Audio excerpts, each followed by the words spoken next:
Hey guys, hello. Happy Saturday.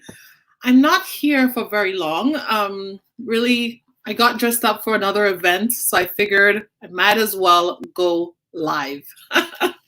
How are you? How are you? For those who are watching, if you've never seen me before, I'm Dr. Cindy Duke, medical director, lab director, and physician at the Nevada Fertility Institute in Las Vegas, Nevada. I'm a board certified OBGYN and reproductive endocrine and infertility specialist. In addition, I am a PhD trained microbiologist and immunologist whose focus in my PhD training was on virology, specifically the creation of viral vaccines, looking at how viruses and the human immune response interacted and how to manipulate that interaction. So today I'm here really to review last week and to give you a heads up about the coming week, because this coming week, which starts tomorrow, is going to be very busy for me, in part because as a fertility specialist, it's one of my busier weeks because it's National Infertility Awareness Week here in the United States. And so I have a number of programs put together to review infertility, but not just infertility in some of the standard sense, but talking more to people about male infertility, female infertility, talking about third-party reproduction, meaning, for example, for single women or what we call single mothers by choice. We'll talk all about how one goes about that process, sperm donor selection, sperm banks, just how do you navigate it. For those who are same-sex female couples, we'll go over the options for you as well. And the same goes for same-sex male couples, as well as for couples or patients who perhaps need to use a surrogate. Now, those will be separate talks, but a lot to cover in the coming week. In addition, we'll continue our COVID-19 coverage, and I have a number of really cool guests coming up this week. One includes a veterinarian. Yes, we're going to have a veterinarian joining us to talk all about pets and COVID-19, the new information that's coming out about infections. Can they be infected? Can they spread infection? Can we give them vitamins and supplements? There's certainly been a number of questions being asked, a number of people who have initiated programs for their fur babies. And so we'll talk all about that. And is it safe? Whether it's safe, if it's not safe, why is it not safe? And what should we really be doing? Of course, today, if you have questions for me, just put them here and I will be sure to answer them. And anything is fair game, honestly. You can ask me about COVID-19. You can ask me about general medical health. You can ask me about women's health. You can ask me about telemedicine. And if you're so inclined, you can even ask me about business or social media. If I can, I'll answer. If not, my mantra, I will find someone to answer it for you.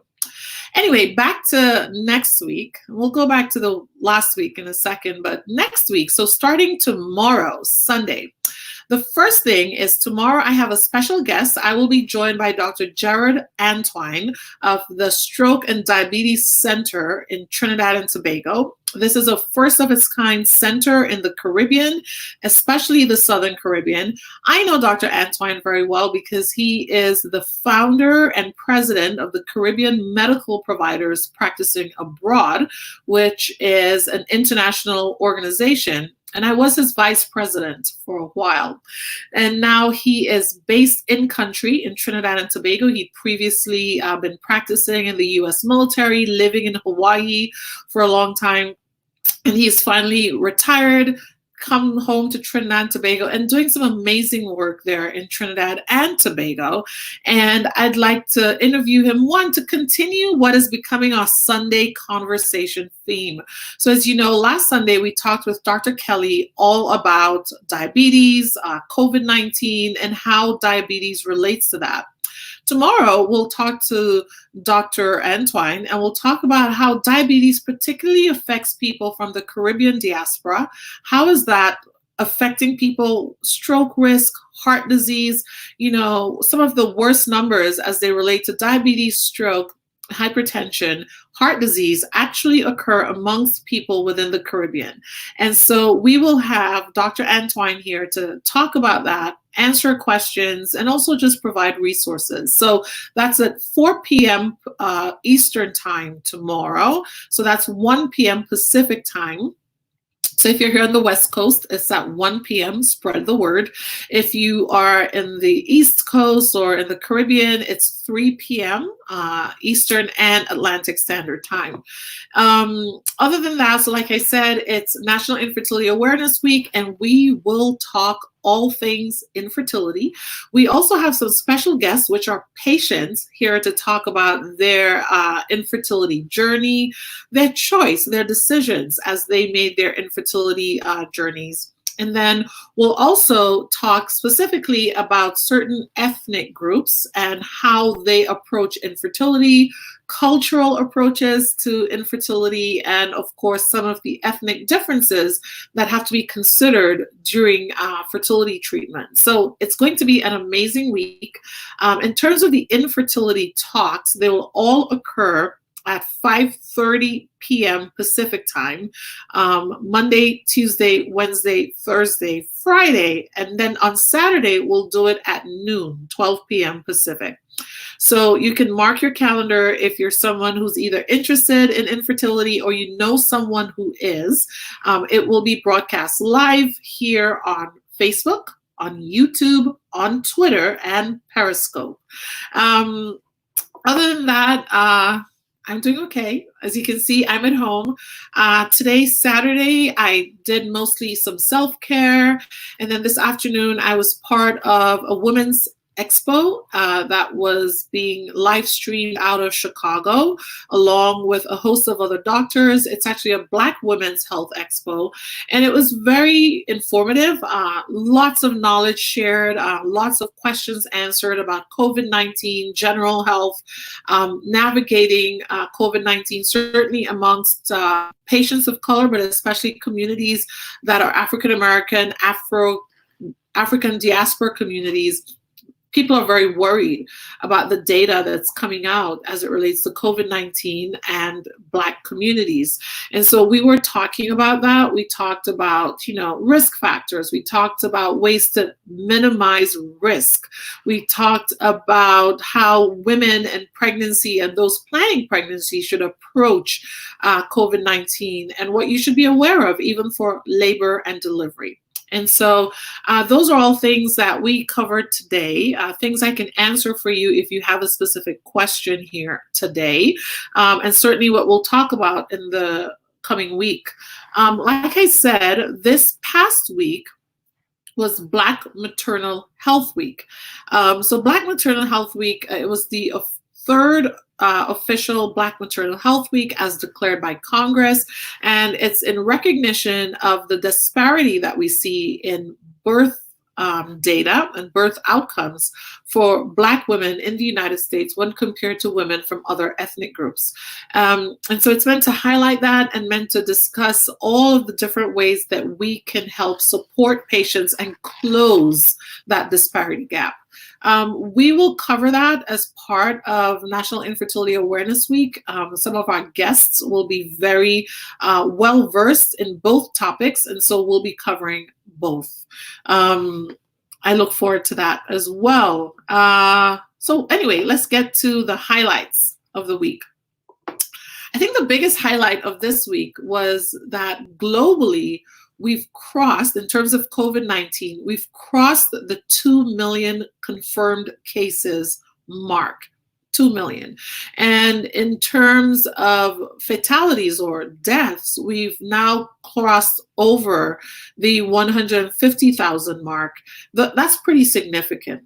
Here in the United States, we have also gotten to over 700,000 confirmed cases, and it's very clear that by the end of this coming week, we would have crossed 1 million cases. We're now, for the past 2 days, averaging over 4,000 deaths per day in the United States. Really crucial. And really telling of exactly what we're dealing with. I know this week, a lot of us have been stunned by what we're seeing in the media, including even longtime favorites in terms of the medical community or those who are allied to the medical community, making statements that were, to say the least, incorrect or ill-informed, and furthering the confusion and misinformation that's out there. And so I think it's important that we all remind ourselves that there are trusted sources of information, and you really need to go for information that's not simply based on opinion, but based on information. And as we've talked about, absolutely, you can trust me for information. You can trust my website, drcindyduke.com. But in addition to that, the Centers for Disease Control, the CDC, trusted site, the World Health Organization, trusted site, the National Institute of Allergy and Infectious Diseases, NIAID, trusted site. And of course, if you are also looking for one more, the Johns Hopkins School of Engineering, or actually if you just Google Johns Hopkins and coronavirus, it's the first site that comes up in that search. And it's really, really, really important that everyone knows where to find accurate information, because there seems to be a wellspring of inaccurate information, too much inaccurate information, if you ask me, out there. And so you need to know where the trusted sites are. You need to know who the trusted information delivery sources and people are. And also remember that a lot of the news that you hear is in sound bites. And so sound bites are just that. They're bits of information. They're meant to pique your interest so that you can then go and look more in depth into whatever it is you're interested in. So a soundbite is by no means the be-all, end-all of the information you need. And so if you're someone, for example, who's pregnant and you're trying to figure out, where should I be delivering? Is my hospital prepared? Can I have my spouse accompany me to my delivery? Can I bring a doula or birth support person? Don't just listen to the sound bites. Don't just listen to the headlines.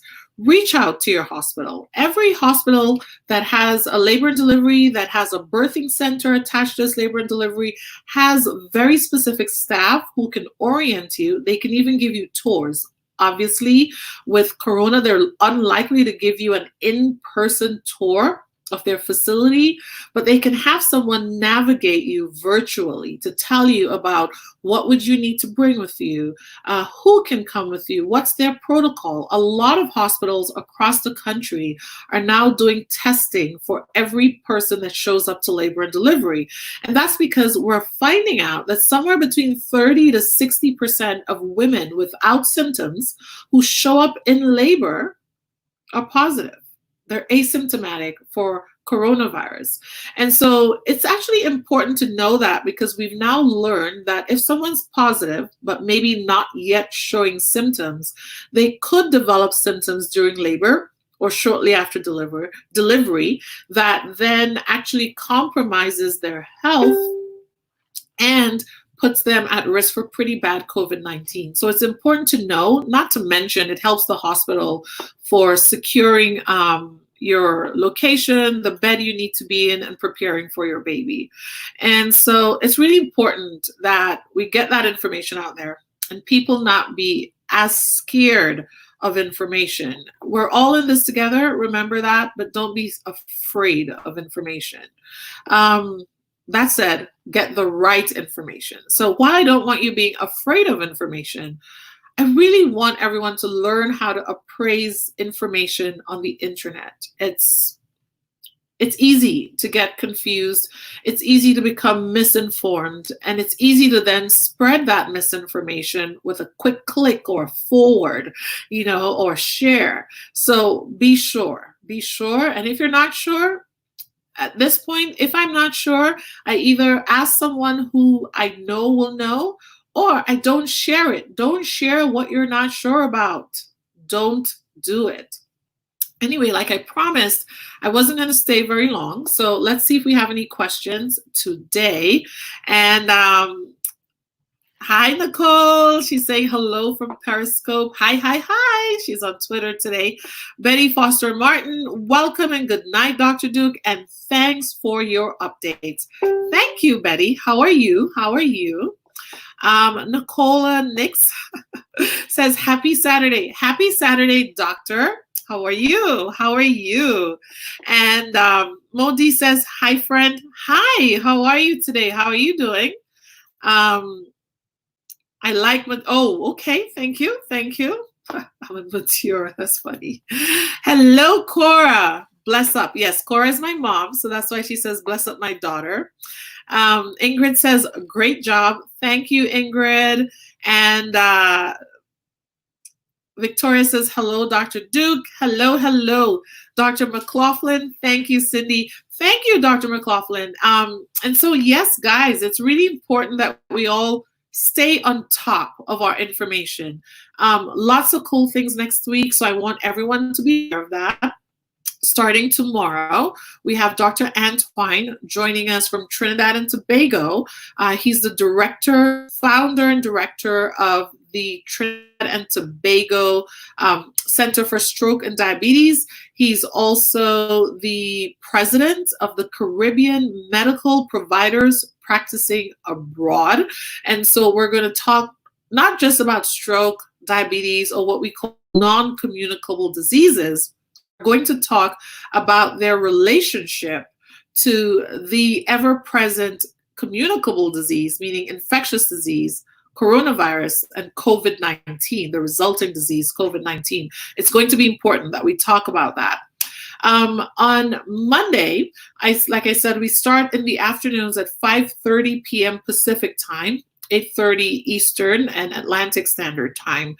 National Infertility Awareness Week, and we'll be talking all things infertility. If you have a question about it, feel free to email me ahead of time if you prefer to not write it here, or if it's something that you think I'll need to research. You can email me at info@drcindyduke.com. So info at drcindyduke.com, and I will be sure to have that answer ready for you depending on who's joining me. We also have some roundtables. I have one roundtable in particular all about support systems for infertility. It will include Oriental medicine physicians. We'll have yoga specialists, counselors, app specialists, people who've actually worked on technology to support those who are infertile and working on their fertility. And so it's going to be a lot of good information. Now, separate from National Infertility Awareness Week, as I mentioned, we will also talk about maternal health and then tie that into maternal infertility in Black women in particular, but also looking at other ethnic differences that play a role and cultural differences in infertility or perceived infertility.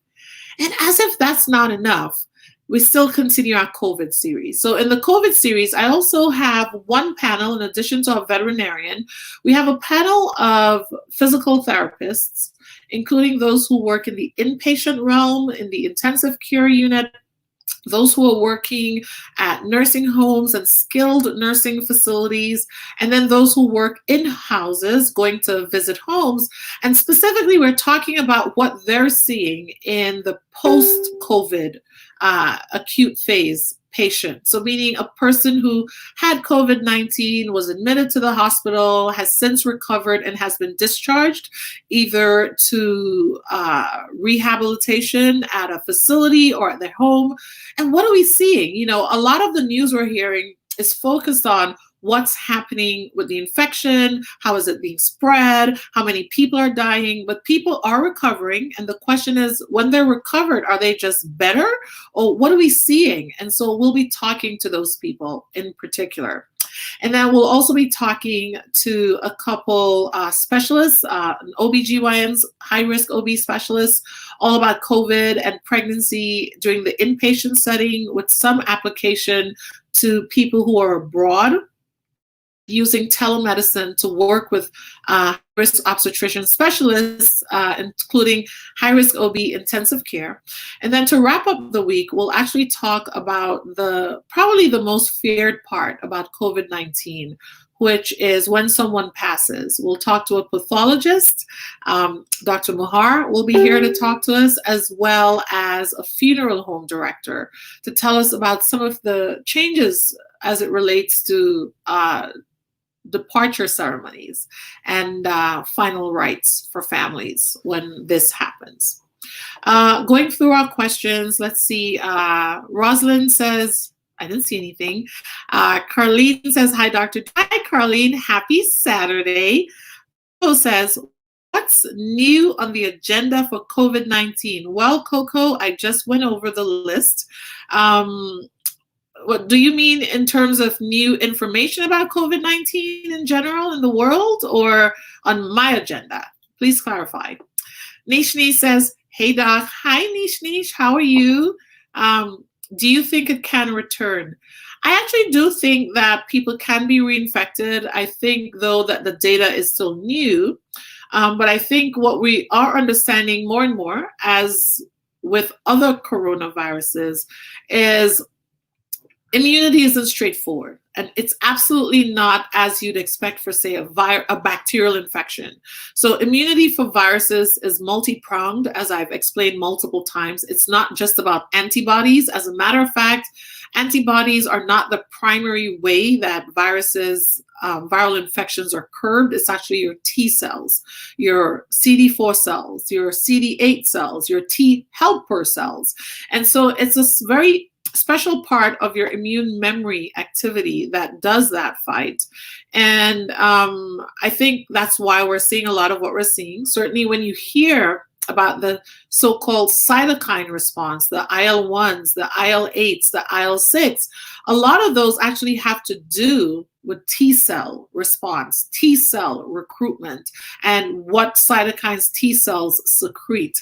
And I'm getting excited because, of course, a lot of my work when I was doing vaccine development and vaccine biology was actually looking at T cells and looking at the expression of IL-8 and, oh my God, IL-6 and IL-2 and IL-1, and doing multiple color flow cytometry, 8 to 12 colors. So I can look at all those things.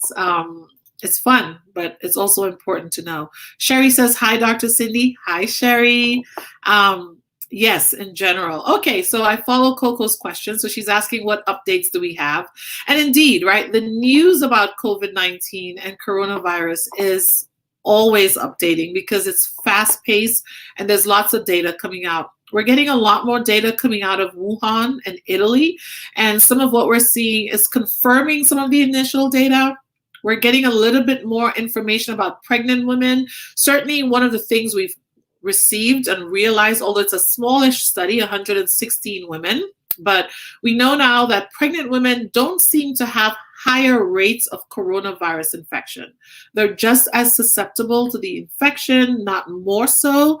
And the rates of pregnant women who develop COVID-19 are also following similar patterns of underlying disease, etc. So that's good to know. We still don't have any confirmed cases of vertical transmission, meaning no transmission of virus from mom to baby while baby is in the womb. We don't have that. We're still seeing no confirmed virus present in breast milk, none in semen, and so that's important to know. However, we are seeing confirmed virus in saliva, sputum, so that's important to know. In terms of the virus, it's continuing to mutate. Multiple mutations are being found, which kind of goes along with viruses and rapid replication in cells and constant organization of the genome and just transcription errors, as we call them, as it's made. Other than that, what else do we know about the virus? Well, we know some good news, right? And so a lot more places actually have containment. A lot of places, they've either plateaued in terms of number of deaths and new infections, or they're actually on the downturn. We are also seeing more people realizing that this isn't a hoax, even though the most vocal people are the people who are still calling it a hoax. But we're seeing more people realizing it's not a hoax. A number of surveys have been done and show that the majority of people do not believe this is a hoax. They're not believing the pseudoscience. And so that's all really reassuring, because, of course, the worry is if large populations don't take this seriously, they will not take the precautions like wearing masks, observing physical distancing, etc. So it's important that people understand and recognize that this is real. Nishni says, share with us your coping mechanisms during the pandemic. I have been utilizing so many different coping mechanisms, including live and talking to friends and colleagues who are experts and hearing them. That's been a big part of my own coping mechanism. So yes, I'm all dolled up here and talking to you guys, and it's because I'm bringing information. It's important to me that I'm part of the disseminating accurate information. But it's also helpful for me to talk to my friends and colleagues while sharing with you and hearing what's going on. But other ways is really, I've been doing a lot of writing. You guys have been seeing my blogs and articles. But in addition to that, I've been journaling. I've mostly been doing my gratitude journaling. But as of yesterday, learning from Dr. Bob, who was on live with me talking all about sleep, I learned about worry journals. So I am preparing to start a worry journal. That should be fun. In addition to that, I've been doing a lot more cooking at home, and I'm having fun with it, exercise. I have my treadmill right here, so I exercise. Today, for example, I did a face mask. I chilled outside on my balcony, just taking in the sunlight because things are warming up here in Las Vegas. I call friends, I text friends. Today, I talked to friends all over the country. I talked to friends in Miami. I talked to friends in Vermont. I talked to a friend who's in Hawaii. So it was actually really good. And oh my God, I learned so much. One of my friends today actually blew my mind, sharing data about COVID and what's happening with coronavirus and COVID in Mexico, the country. And so that was very eye-opening for me. And yeah, it's been great. But those are some of the things I've been doing. I watch TV.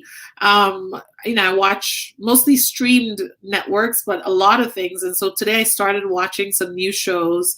But so far, what have I watched? My favorite shows, Kim's Convenience. I've watched all of season 4. Hilarious. Love it. I have, oh my gosh, too much. Molly's Game. I watched that recently. Really enjoyed Molly's Game with Idris Elba and Jessica Chastain. Oh my God, Molly's Game. I liked it. Very girl powered. It was fun. I rewatched one of the films that I had initially watched way back when I was in residency, and I shared a clip from it yesterday, which is called Killing Them Softly. So, keeping myself busy. Oh, I watched Frozen 2 and I watched Brave. Again, 2 girl-powered animations that were fun. Let's see here. Nisa says, hi, Dr. Cindy. Are there any alternative medicine suggestions, like the use of papaya leaves for dengue? I don't know about the papaya leaf, Nisa. I will have to look this up. I know about use of papaya itself as a meat tenderizer, but I don't know about it in the context of viruses, whether it be dengue fever, which is a virus, dengue virus, or in the context of COVID-19. So I will go look for it. I can tell you that at this moment, I have seen 0 papers, whether you look at traditional research literature or even amongst herbal literature, talking about papaya leaves, but I'll dive in. I'll do a deep dive and get back to you with that. I'll get back to you. Arlen John says, go, dear heart. How are you doing? I'm doing good. How are you? How are you doing, Arlen? How are you? Um, okay, we talked about Nisa's question. We see Coco being ever supportive, my mama. Stacy says, hi, Dr. Cindy. I have noticed that a lot of people here are wearing masks, but sadly, a lot of them don't wear them in the correct manner. Yeah, how to wear a mask is actually really important. And so it's not enough to just cover your face. I mean, sure, it's good to start with covering your face, but if you're going to wear a mask, you need to wear it correctly. So I'm going to do a couple videos showing you how to put on a mask, whether you have an N95, a surgical mask, or a cloth mask. And we'll show it. But yes, Stacey's right, because the worst thing you need is to put it on wrong or take it off incorrectly, meaning especially when you take it off, you shouldn't be putting your hand touching the part that actually was touching your mouth. Victoria says, me and the kids loved it. Yes, I imagine it's probably Frozen or Brave that she's talking about. Nisa says it increases the pellet count. Do you mean platelet count? She says, you know what, guys? No shame in my game. I'm gonna put on the glasses,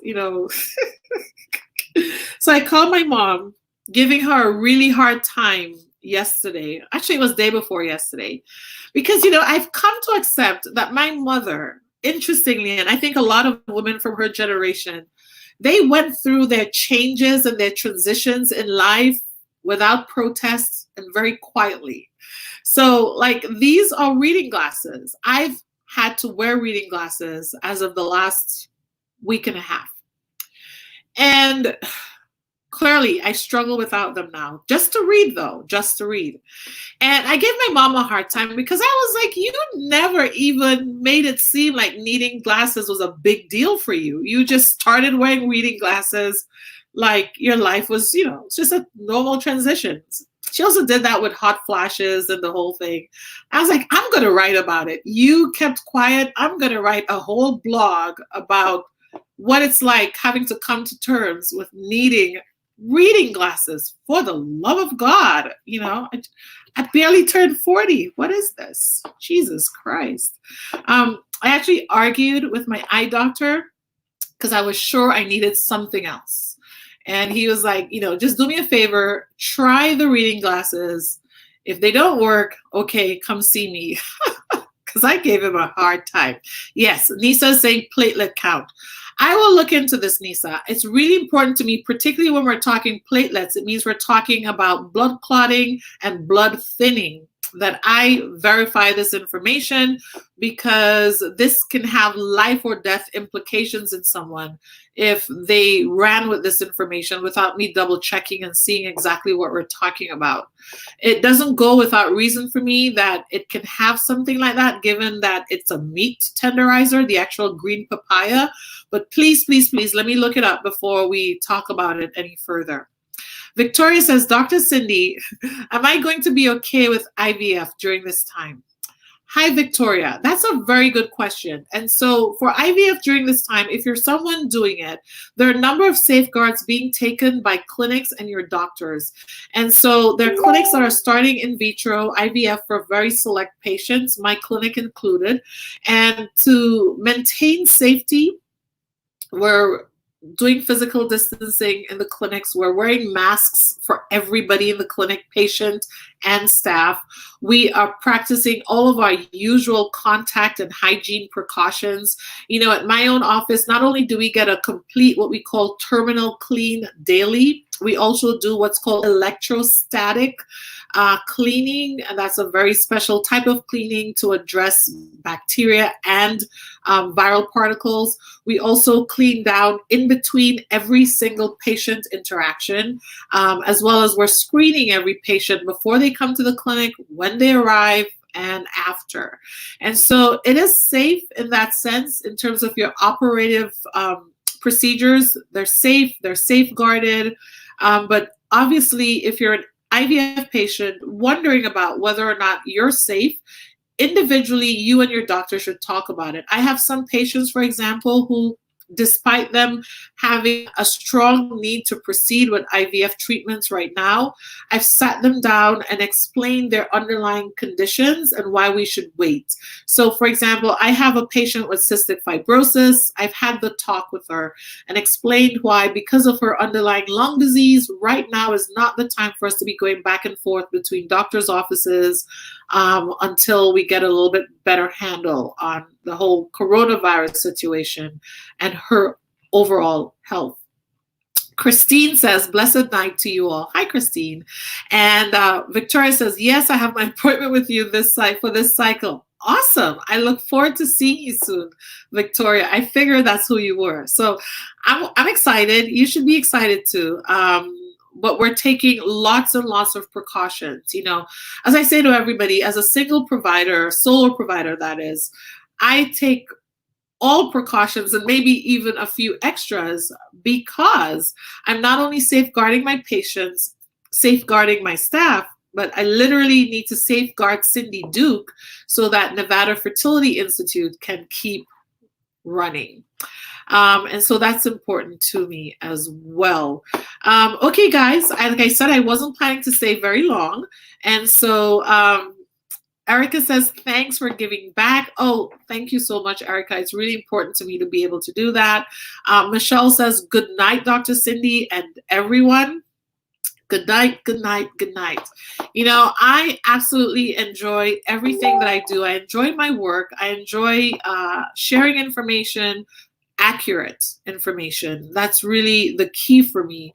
And I approach information delivery the same way I would want people to approach my family, my friends, which is I want accurate information. I want my family hearing accurate information. I want my friends hearing accurate information. So that means when I deliver information, I take pride in verifying accuracy, verifying applicability, because some information may be accurate, but it may only be accurate for a very tiny group of people.